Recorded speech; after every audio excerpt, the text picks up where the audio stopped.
Hey there everybody, this is Jeremy Clayton here with Padre Escapes. I hope this video finds you doing well.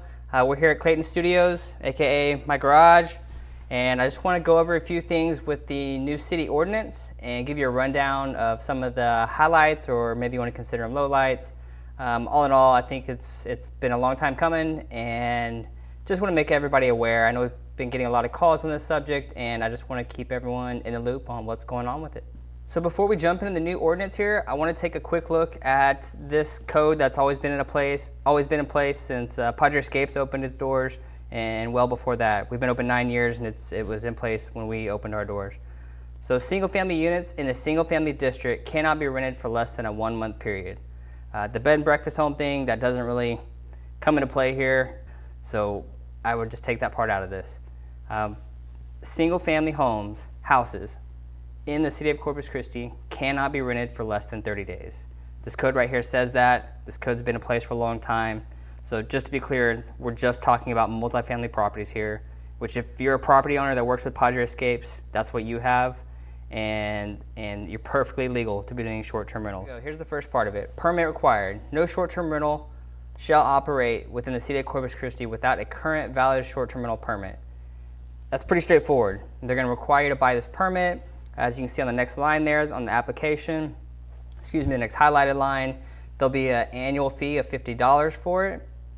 We are doing our best to communicate with the city, the zoning, the Visit Corpus Christi Association organization, and get all the details and everything. We've asked to be able to sign up all the properties that Padre Escapes manages, rather than individual owners having to do that. The city understands our point of view and is trying to work with us on making that happen. But this is all brand new for everybody. Everybody's trying to get it figured out. And so what's happening is they've brought in a company called MuniRevs.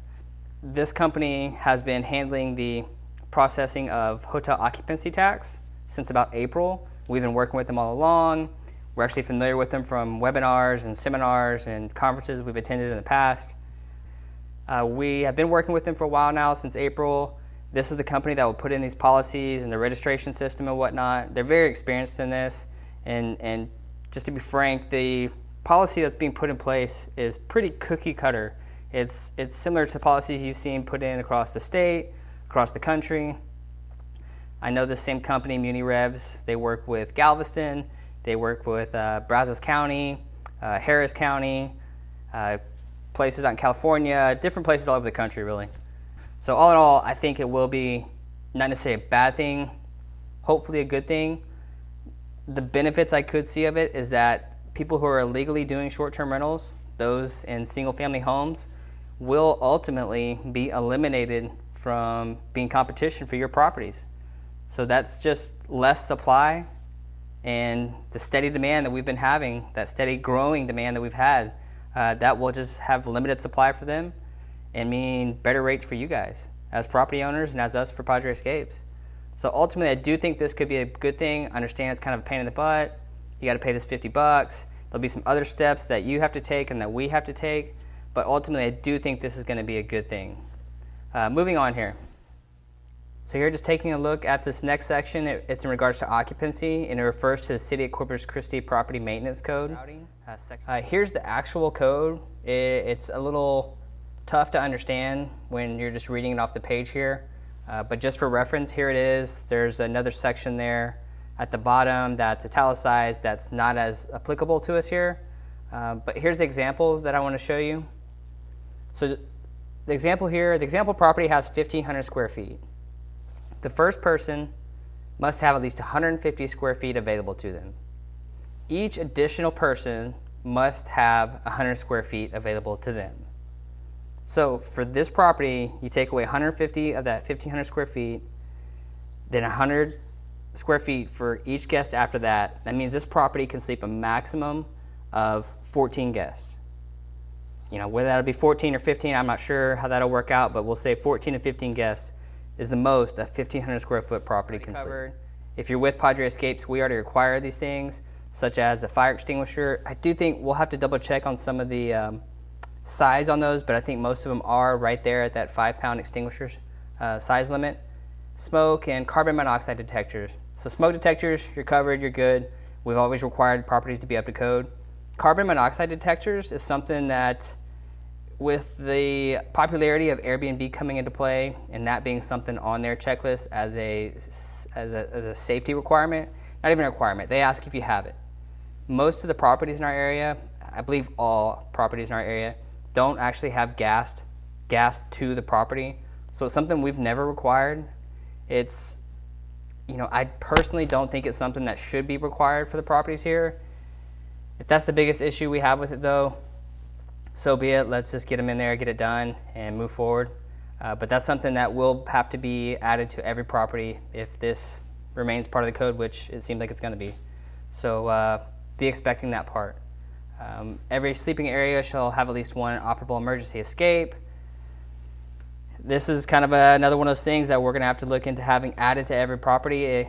I don't know of any that currently have an emergency escape, especially if it's like a second floor and it needs a ladder. Probably going to have to get some more details in this particular section, but it looks like we'll have to do some additions there. And an evacuation plan shall be posted conspicuously in each unit or permanent sleeping area. So what I've seen at other cities that have adopted similar codes to this is basically a floor plan of the property and showing if you're in bedroom A, your quickest exit will be through out this door, then out the front door over here. If you're in bedroom B, it's out this door, then out the back door over here. We'll probably have to have something similar like that made up for each property and posted in each property as well. So here we go on to the next section here.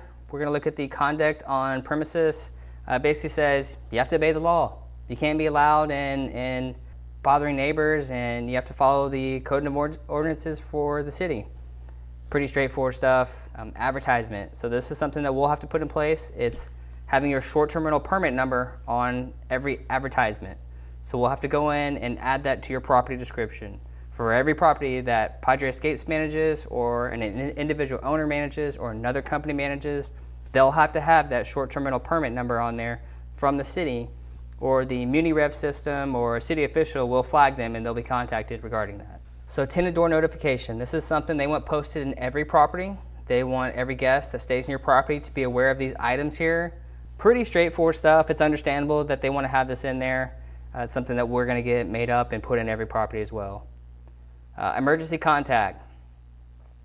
This is something we've always done for our properties. 24/7, we're available for emergencies, any issues that may come up. It's a service that we provide to owners as part of our management fee. It's no extra fee. It's something that we've just always done and been available for guests or owners that have an issue in the middle of the night. Okay, let's take a look at the next section here, inspections. Inspections will be done by the city upon a complaint or suspicion of a violation. They can do these at any time a complaint or violation is reported. If they find that you're in violation of one of these codes that they put in place here, you can, of course, be fined, which it mentions the fine here of not more than $500 information. So if you tell them, misinformation on your property and you get that permit number and they find out that it's not correct, that you lied on it, then they can revoke your license. If you have any questions, give us a call. Again, my name is Jeremy Clayton with Padre Escapes. I'm going to send this out to all our owners. Feel free to share it with anyone. You can reach out to us. Check out our website, padreescapes.com. You can reach out to me, Jeremy at padreescapes.com. Give us a call, 361-949-0430. If you would like this video, subscribe to our channel. We greatly appreciate it. And we hope you enjoyed it and hope it answers some questions for you. Thank you.